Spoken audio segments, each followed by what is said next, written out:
Hey there. So every time I look at Marvel Comics, I find reasons not to be there, whether that be the professionals that they engage or the ideology that touches their comic books.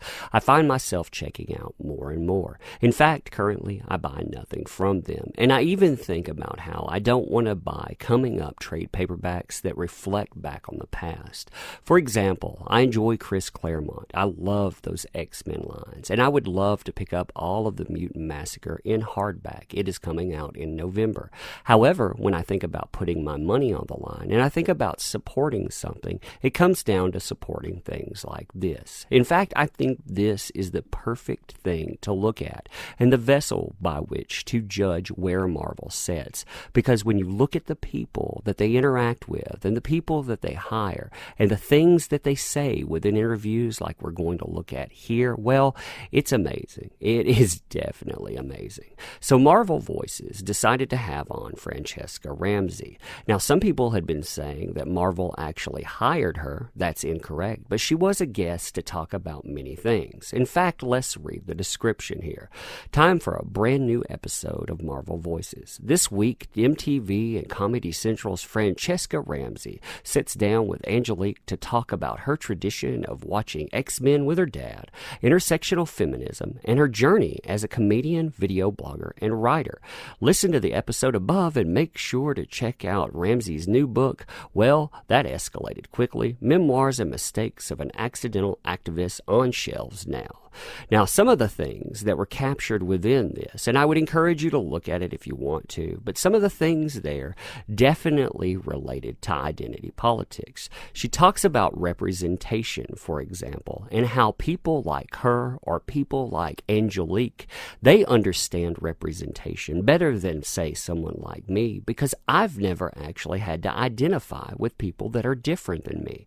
However, Franchesca there doesn't see her reflection on TV shows, and well, when you're talking about taking a character and you're talking about, say, race bending, her word, well, that's absurd. Now, I find that to be rather interesting to see coming from something supported by Marvel, because it says things that are not only insulting, because it says that you can't actually put your feet in other people's proverbial shoes there, but beyond that too, that changing up characters, well, if you're trying to say that changing up races or adding a hashtag and thinking that's actual activism, well, if you think that's absurd there, then, well, there's something wrong with you. I like how Marvel uses these things as a pulpit and a springboard for ideology. And in fact, these kind of things, they're so insulting when you bring people like this on.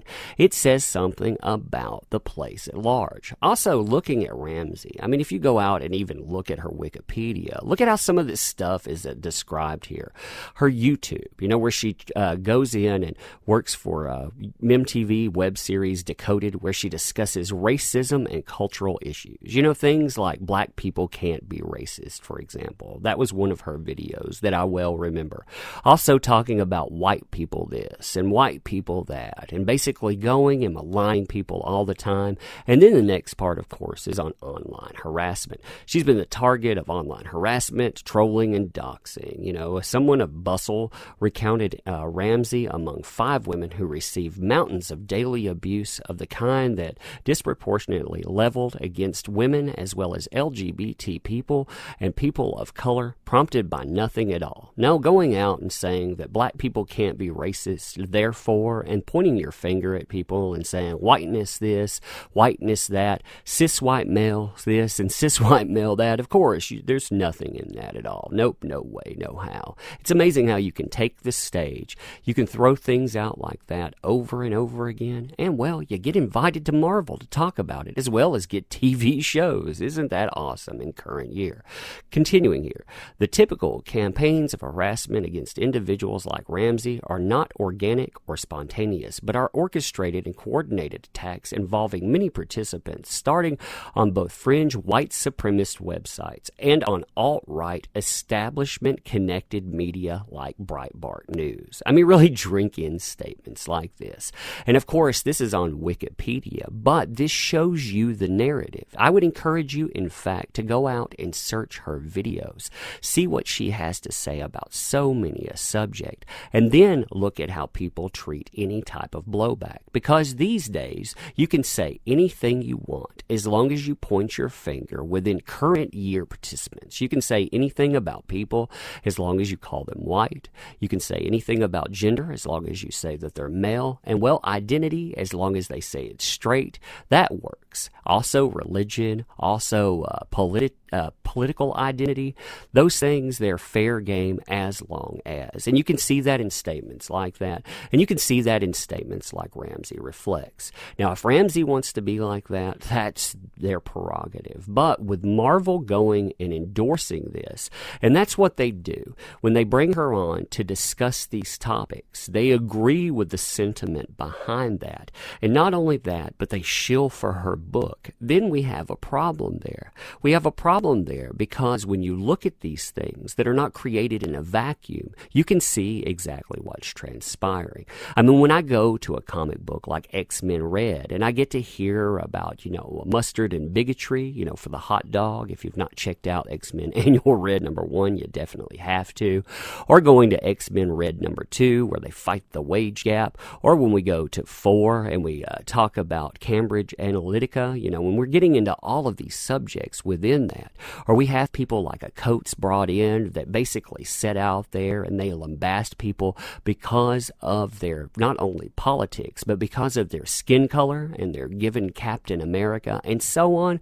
Well, all of this stuff, when you look at it, it says that there is something here that goes well beyond comic books. And, well, it should be called out.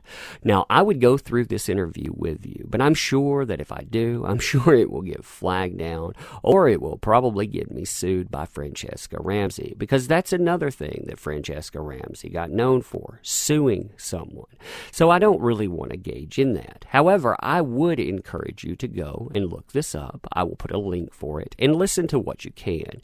Now, it's 48 minutes long, so it's pretty hard to stomach because it is so long. Part of it is shilling too.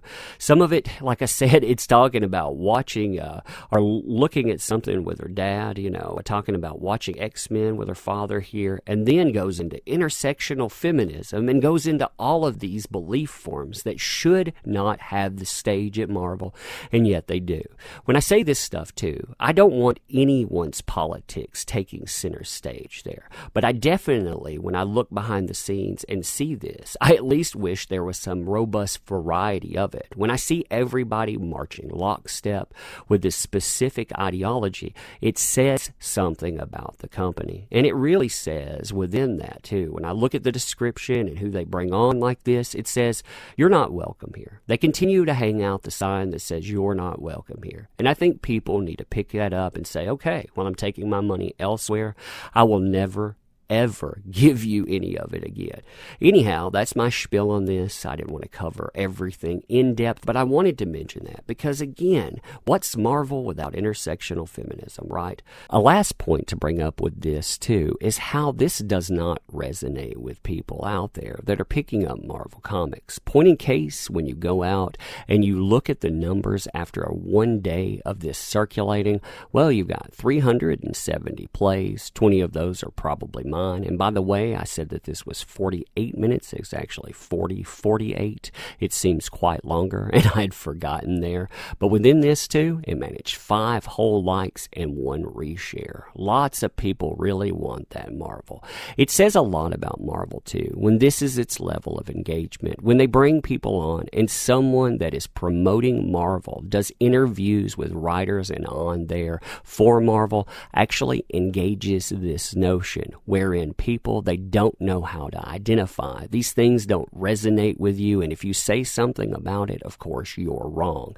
It's said there at the 8-minute mark, by the way, if you want to go and check that out. Like I say, this as well, it says something about Marvel's overall engagement, that you have a name like that, and still you only pull down, as an account, 2,248 people for almost 1,100 tracks. I mean, isn't that telling, too? They also also have Guardians of the Galaxy and on as part of their track, so they have that soundtrack there, and still this stuff does not stimulate people listening. And I think part of that is because of things like this, wherein people are straying away from Marvel. I mean, Marvel, they need to either decide where they want to stand, or maybe this is a Disney decision. I mean, maybe we're talking about affiliated companies and this person being attached to them, or maybe it's simply Disney's calling card. You know, when you're talking about their certain political rhetoric, maybe that's part of it. I don't know. Tell me what you think about this stuff, though.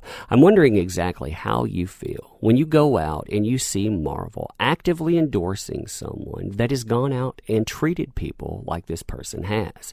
They've gone out and they've debased people, again, based on race, based on gender, based on identity, and yet they go out all the time and say, well, that's because of my activism. That's because I am a strong black woman. And really, it seems to fly in the face of that. How you can go out and how you can be so utterly racist, and how you need a formulary to say, well, no, I'm not because of power and privilege and all of these things, when in reality, most people know that hating people because of race and continually disparaging them, well, that is a racist. That's how it works, you know, and so on. You know, I mean, there's so many other pieces within that.